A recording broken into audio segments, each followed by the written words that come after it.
What if you woke up as Elon Musk, the man reshaping transportation, space travel, artificial intelligence, and technology? Sounds exciting, yes, but as you will see, it is also very exhausting. Follow along as we go through an imagined but very realistic 18-hour workday in Elon's shoes, testing unreleased full self-driving software on the way to Giga Texas, optimizing the revolutionary Cybercab production line, pushing 4680 battery yields to new heights, reviewing Optimus robot progress, diving deep into Starship telemetry from SpaceX, working on Grok with xAI, and more. This is not a normal CEO schedule, it's what a Monday can look like when you're Elon Musk. This is raw, high-octane innovation at the highest level, and this is how you change the future. Your day as Elon Musk starts now.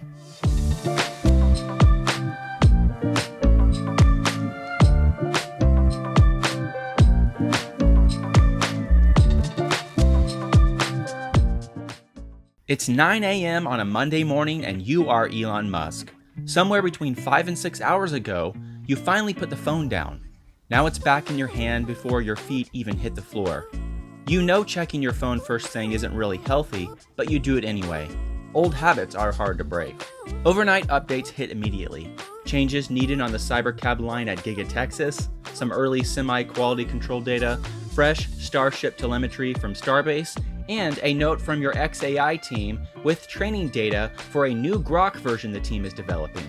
On top of that are the usual X notifications. You spend 10 focused minutes knocking those out, then you're up.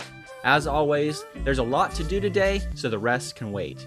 And this right here is the reality most people miss. Within just minutes of waking up, Elon has touched Tesla manufacturing, SpaceX launch data, and next-generation AI development. Most executives dedicate their workdays to running one company. Elon juggles Tesla, SpaceX, xAI, The Boring Company, and Neuralink. And many times, the workday starts before breakfast.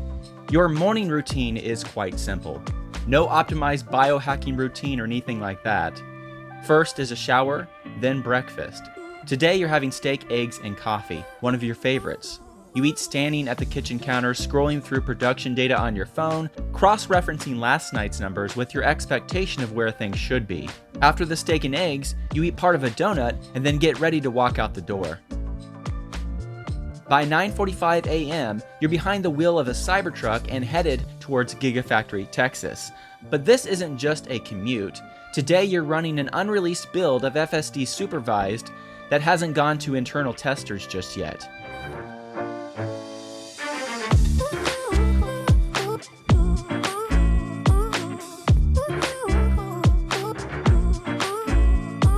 You arrive and quickly walk into Giga Texas. You've been here many times before, but the sheer scale of the factory still amazes you. As you walk through the factory, you sense that all familiar hot metallic sulfur-like smell coming from the Giga casting machines, and you hear the low rumble of the 4680 battery lines above you mixed with the sound of the steady beat of the stamping machines.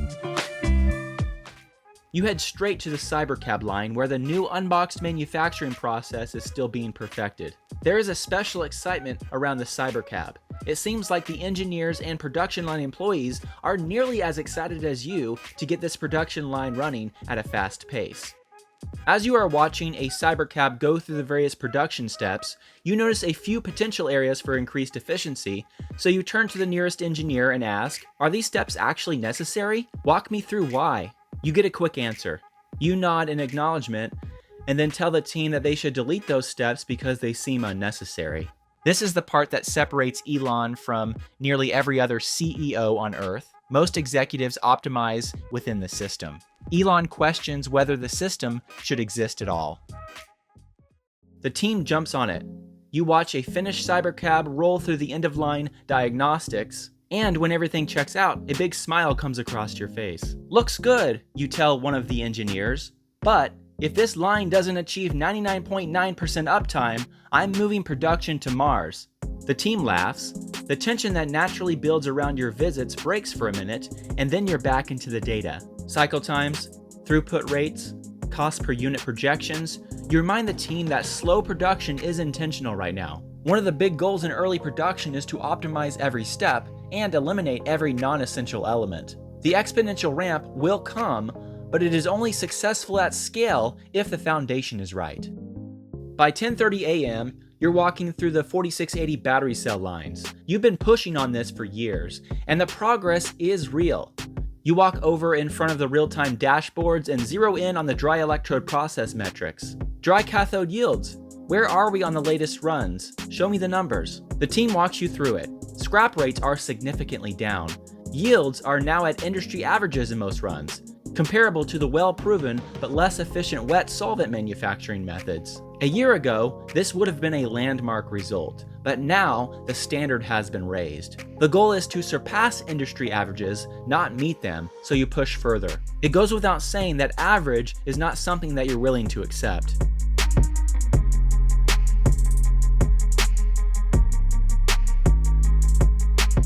Mid-morning shifts into a rapid series of engineering reviews in a nearby conference room. You move fast. Next generation vehicle interior concepts gets 30 minutes.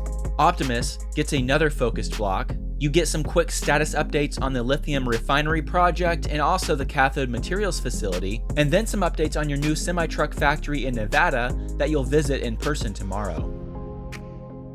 Lunch is a sandwich eaten while walking to the next meeting. No sitting down, no break. You're not being dramatic about it, there's just no good reason to stop when there's so much left to do today.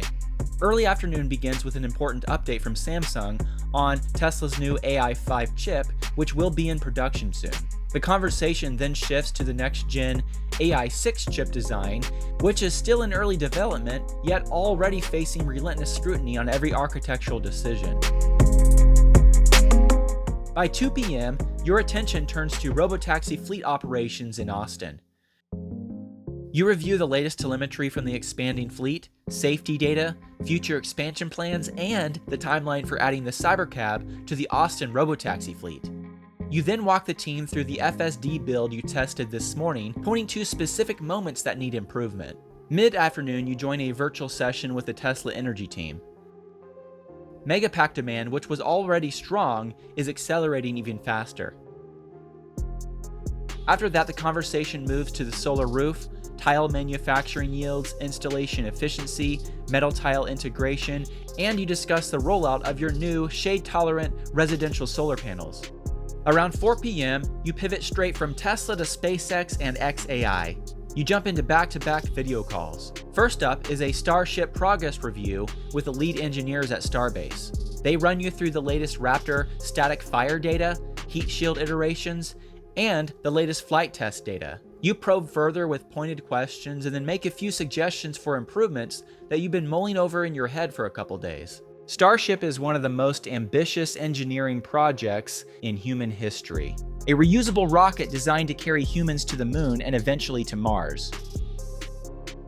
Between calls, you post 2 updates on X from the factory floor. One marking a Cybercab manufacturing milestone, another teasing where Optimus capabilities are headed. As responses come in, you read them in real time. Your relationship with the platform is deeply personal. It lets you speak directly, share ideas, and gauge public sentiment in real time. But it also exposes raw impulses. You've posted things in the moment that later required damage control or apologies. The boy who was bullied in South Africa still shows up in the man who doesn't easily back down. That trait wins loyalty from some and creates lasting enemies for others. Next is a quick but intense xAI update on the latest Grok improvements, reviewing new reasoning upgrades and plotting the next training runs. Evening arrives quietly. Around 6 p.m., you sit down with several members of your engineering team for dinner. The conversation goes deep on semi-truck mass manufacturing, what the path to mass production really looks like, where the constraints are, and also what decisions need to be locked in now versus those that can be deferred to later. By around 7:30 p.m., you're back into deep work mode. You dive into FSD supervised data reviews, analyzing edge cases and disengagement patterns. You then shift your focus to the latest unsupervised robotaxi data. After that, you go over some of the latest Optimus task training footage, noting various improvements that are needed in dexterity and decision making. It's now around 10 p.m.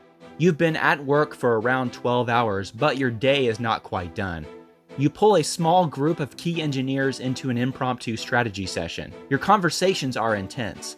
rapidly jumping between solving urgent production bottlenecks, optimizing existing processes for higher yields and reliability, long-term factory scaling plans, and early brainstorming on some next-generation products. Shortly after 11 p.m., you step away from the factory floor and into a virtual meeting with a group of SpaceX engineers. These late-night calls have a way of uncovering the raw truths that daytime summaries tend to smooth over. Midnight comes and goes. After the SpaceX meeting, you fire off a few targeted emails, run deep metric dives on production yields, then catch up on the latest Gigafactory Berlin and Gigafactory Shanghai updates. Around 1 a.m., you zero in on a pressing supply chain issue that needs to be resolved within the next 72 hours, or it will start reducing production rates. You break the problem down from first principles, quickly develop 3 strong solutions, and then send your recommendations to the supply chain and logistics team. Around 2:30 a.m., you finally pull away from the factory. The city is quiet, and this drive home is one of the few unscheduled moments you've had since your eyes opened this morning. Your mind is still racing. It doesn't really switch off. You've stopped expecting it to a long time ago. Finally, around 3 a.m., you lay your head down on your pillow. In 6 short hours, you'll be wheels up to Fremont, walking the Optimus production lines, then onto Nevada to see the semi-truck factory production lines with your own eyes. Within a few minutes of laying your head on the pillow, thankfully, the mental noise begins to fade and you fall asleep.